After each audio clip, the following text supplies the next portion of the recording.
News-AirAsia QZ8501, fresh bid to raise fuselage fails. The Indonesian admiral in charge of operations to recover AirAsia flight QZ8501 has told the BBC the fuselage may be too fragile to be lifted. Rear Admiral Widodo's comments came after a renewed attempt to raise the wreckage from seabed failed when it kept breaking into pieces.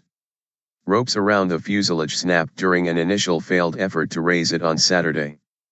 The plane crashed into the Java Sea last month, killing all 162 on board. It was flying from Surabaya in Indonesia to Singapore.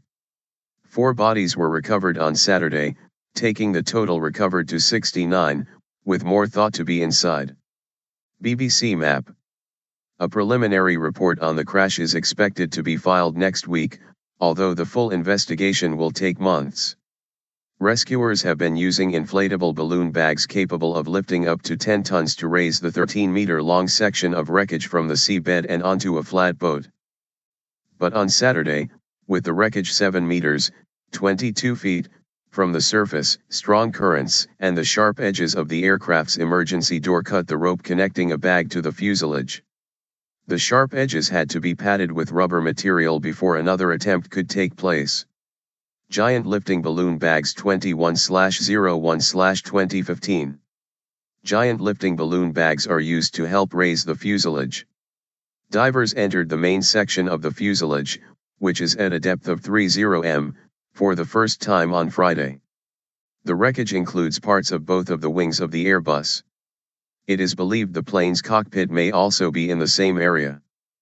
Poor weather and difficult sea conditions have hampered the salvage operation since the main section of the aircraft was found. On Friday, Indonesian rescue agency official SB Supriyadi described the difficulties of the salvage. The divers said it was dark inside, the seats were floating about and the wires were like a tangled yarn. The plane's cockpit voice recorder and flight data recorder were found last week. This week Transport Minister Ignatius Jonan told MPs that radar data had shown that the jet had climbed too fast, at a speed of 6,000 feet, 1,828 m, a minute. This caused the plane to stall, he said. When planes stall, their engines do not cut out but the wings no longer generate lift because there is not enough air passing over them, BBC Transport correspondent Richard Westcott says.